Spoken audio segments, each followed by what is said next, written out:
मतदान खत्म हो गया, विपक्ष के लोग कर रहे हैं बदलाव की लहर है। भाई जो ये दावे कर रहे हैं उनको एक बार के लिए मैं 2010 भी याद दिलाना चाहता हूँ। 2005 में एनडीए की सरकार बनने के बाद जिस तरीके से 2010 में भी इसी तरीके से वोटिंग हुई थी और हम लोगों की सीटों की संख्या बढ़ी थी, तो ऐसे में आज मैं ये मानता हूं जिस तरीके से प्रोकम्बेंसी है, जिस तरीके से डबल इंजन की सरकार के ऊपर जनता का विश्वास बढ़ा है, पिछले एक साल से मेरे प्रधानमंत्री जी ने जो निरंतरता में बिहार आकर बिहार और बिहारियों के लिए योजनाओं को समर्पित करने का काम किया, इसने विश्वास बढ़ाया है हमारी डबल इंजन की सरकार के ऊपर। और मैं ये मानता हूं कि ये जो मत प्रतिशत बढ़ा है ये उसी विश्वास की वजह से बढ़ा है।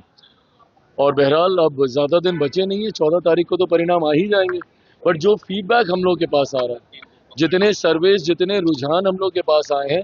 इस बात में हम लोग को कतई कोई संदेह नहीं है कि आउट ऑफ 121 सीट्स हम लोग 100 सीटें, 100 के आसपास की सीटें हम लोग बहुत आराम से जीत रहे हैं। मैं खुद अगर अपनी सीटों की बात करूं, 14 सीटों पर हम लोग चुनाव लड़ रहे थे, मैं मरौड़ा को भी उसमें जोड़ रहा हूं, जिसमें निर्दलीय प्रत्याशी को एनडीए ने अपना समर्थन दिया। अगर मैं उनकी भी मैं बात करूं तो 14 की 14 सीटों पर कल रात भर तक हम लोग फीडबैक ले रहे थे, 14 की 14 सीटें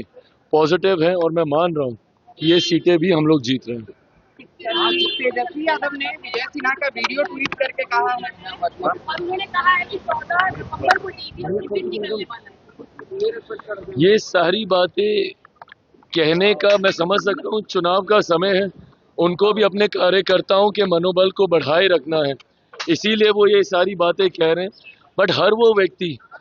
जो बिहार की राजनीति को समझ रहा है और जो देख रहा है कि जिस तरीके से केंद्र सरकार हो, राज्य सरकार हो और पूरा एनडीए गठबंधन एकजुटता के साथ हम लोग चुनाव प्रचार में उतरे हुए हैं, इसमें कतई कोई संदेह नहीं है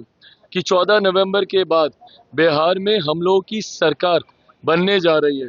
और जिन लोगों को वापस से ईवीएम का जिन निकलते हुए समझ में आया, तो ये तो वही लोग हैं ना जो अभी तक ईवीएम को गाली दे रहे थे। अब इन लोगों को एक नया बहाना मिल गया है एसआईआर का लेके, और वोट चोरी वोट चोरी वोट चोरी बोलकर ये अब नए बहाने के ऊपर ही आ गए। बट अभी कुछ समय पहले तक तो इनको ईवीएम का जिन इन्हीं को खाने के लिए निकलता था, इनको लगता था कि उसमें धांधली हो रही है। बहरहाल ईवीएम से जिन निकलेगा जरूर 14 तारीख को, बट वो एनडीए की मजबूत सरकार बनाने के लिए निकलेगा।